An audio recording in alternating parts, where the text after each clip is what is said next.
Well, hello everybody. Hope you're all doing well.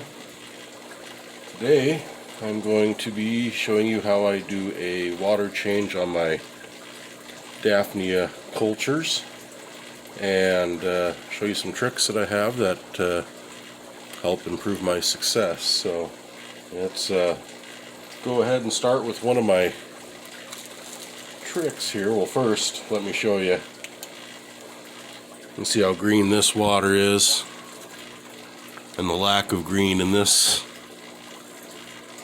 water. Really see the difference there, and the green water is what I feed them. So let's go ahead and get this started. The trick that I have, which I just had to buy a new one. These are made by Top Fin, large filter media bag. This is the fine mesh version.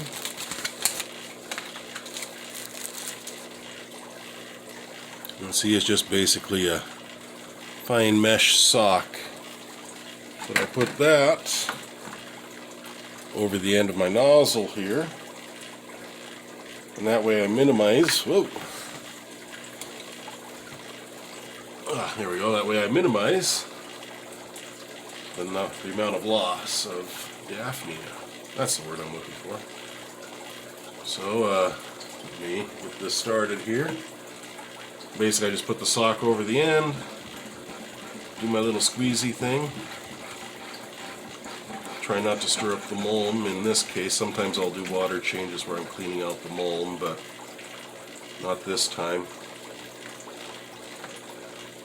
Also, by pinching off the hose a little bit, I'm doing that down probably outside of the camera view, but that slows down the water being sucked out and makes it less likely that you're going to suck your existing Daphnia in.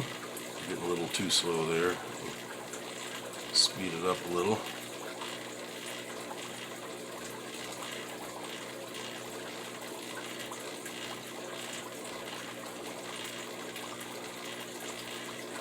Yeah, it's kind of like watching water drain.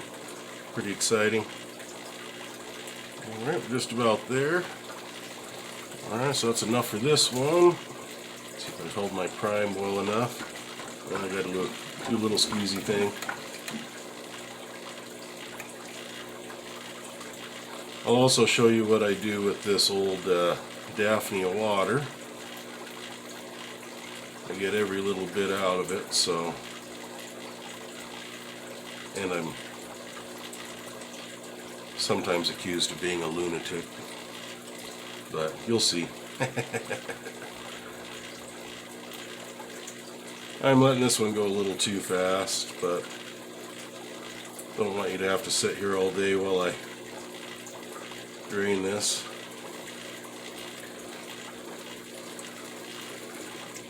Alright, and then while I still have a little bit of water left in here, I pull it off to let it kind of back flush off of the sock a little bit.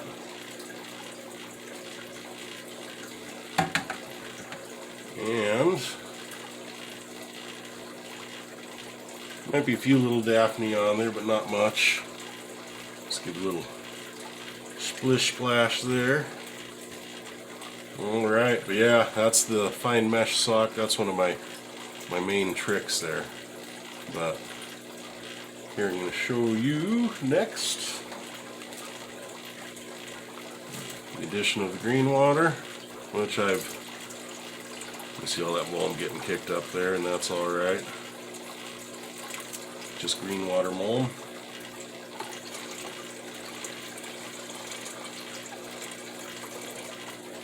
And if you're wondering if scuds can take out your Daphnia culture, check out my culturing videos playlist. I have a video on that.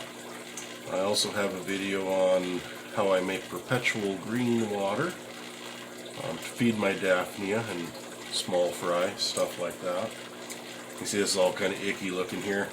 So let's go dump this water into another tank.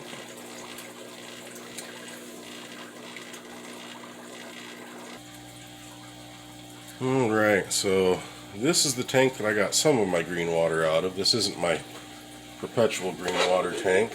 Get in frame here a little bit. I'm going to actually take a little bit more of this out.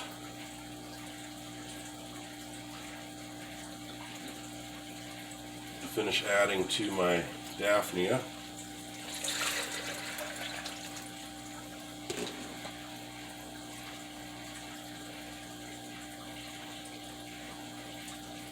Alright. And then set this down.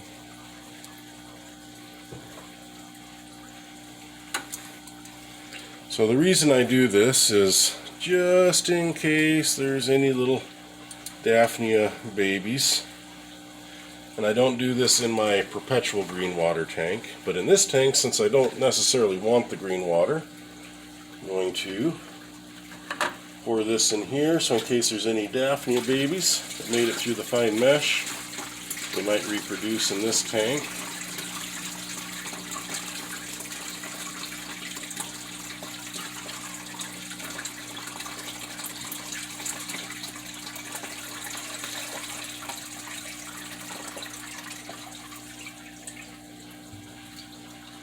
In this tank I have a bunch of pygmy corydoras,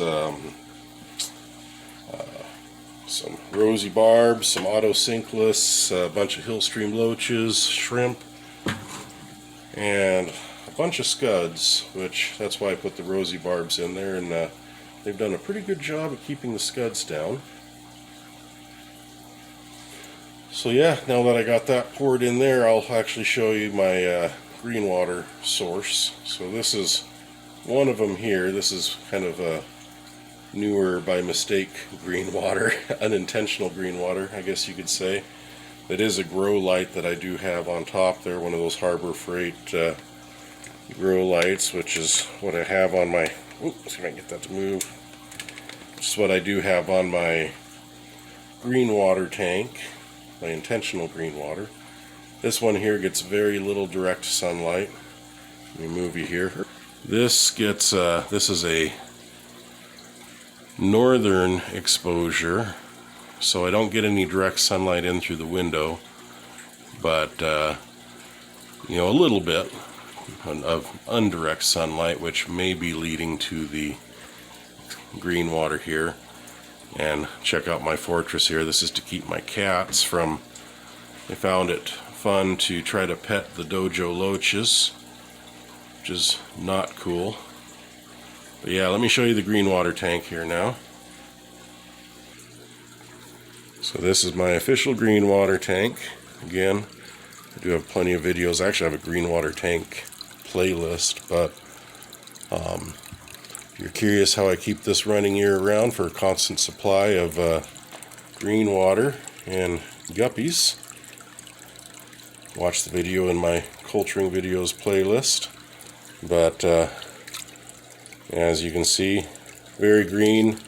I have the same Harbor Freight grow light on there. It's like 19 bucks, 17 bucks on sale. I think it's up to 22, but if you get it on sale, it's about 18 bucks. This is January of 26 when I'm recording this. And then this window, this is an eastern exposure, so I do get a little bit of sunlight in this window in the morning. Not much, but that little extra bit has really helped maintain this green water culture.